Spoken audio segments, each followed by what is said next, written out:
అక్కడి నుంచి ఉన్నతమైన జీవన ప్రమాణాలందరికీ కూడా అవసరమైన వాళ్ళందరికీ అన్ని విషయాలు నాణ్యత కలిగిన విద్య, ఆరోగ్యం, లేకపోతే జీవన పరిణామాలు ఇవన్నీ చేసే కార్యక్రమానికి శ్రీకారం చుడుతున్నా.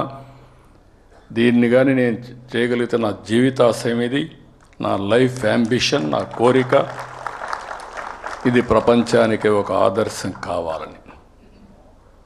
మనందరం మనుషులుగా పుట్టిన తర్వాత తెలివితేటలు వచ్చాయి, ఎన్నో ప్రయోగాలు చేశాం, ఇన్నోవేషన్స్ వచ్చాయి, టెక్నాలజీస్ వచ్చాయి, ఎన్నో బ్రేక్ త్రూస్ వచ్చాయి.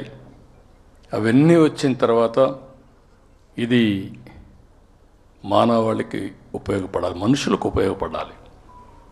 మనతో పుట్టినవాడు ఇంకా తిండి లేదు అంటే, మనం పెద్ద పెద్ద ప్యాలెస్ల్లో ఉండి వాడికి ఇల్లు లేదు అంటే ఇది సమాజం సిగ్గుపడాలి. అలాంటి కార్యక్రమానికి శ్రీకారం చుడుతున్నాను. ఇది జరిగితే నా జీవితం, నా జన్మ చరితార్థం అని చెప్పి మనస్ఫూర్తిగా ఆకాంక్షిస్తున్నాను. కొన్ని పనులు కొన్ని సమయాల్లో చేస్తూ ఉంటాం. ఆ సమయాలను లాజికల్గా తీసిపోయే పరిస్థితి రావాలి. ఒకప్పుడు ఇవన్నీ మాట్లాడితే ఊహాజనితంగా ఉండేటివి. ఇప్పుడు ఈ విషయాలు చేయడానికి అవకాశాలు వచ్చాయి. డబ్బులున్నాయి, టెక్నాలజీ ఉంది, ప్లానింగ్ చేయొచ్చు. దాన్ని అమలు చేయడం కోసం రాష్ట్రం మొత్తం ఏ ఊర్లో ఏం జరిగిందో రియల్ టైంలో తెలుసుకుని మళ్ళా రియల్ టైంలో మెసేజ్ ఇచ్చే పరిస్థితికి వచ్చాం. ఇది ఒక మాటలో చెప్పాలంటే ఇన్స్పైరింగ్ టైం. ఈ సంవత్సరం ఏదైతే నాగపణి శర్మ గారు చెప్పారో, శ్రీ విశ్వావసునామ సంవత్సరం చిరస్థాయిగా ప్రపంచ చరిత్రలో ఉండే విధంగా తెలుగువారు చరిత్ర రాయాల్సిన అవసరం ఉంది.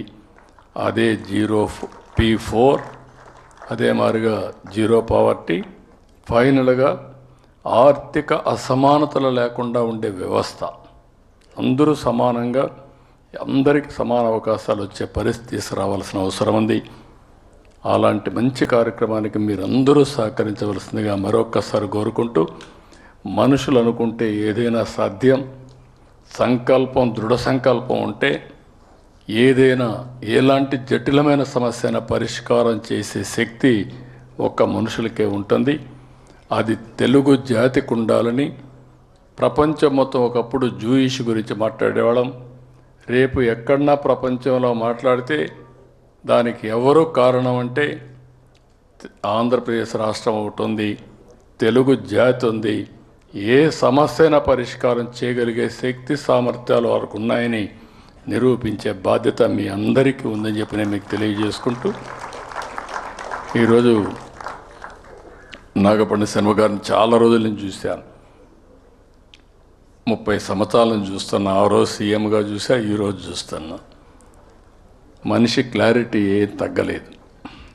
అప్పుడు ఎట్టున్నాడో అట్లనే ఉన్నాడు, గట్టిగా ఇది చేస్తున్నారు. కానీ అదనంగా ఈరోజు ఏంటంటే వారి సేవలను గుర్తుపెట్టుకొని గవర్నమెంట్ ఆఫ్ ఇండియా కూడా పద్మశ్రీ అవార్డు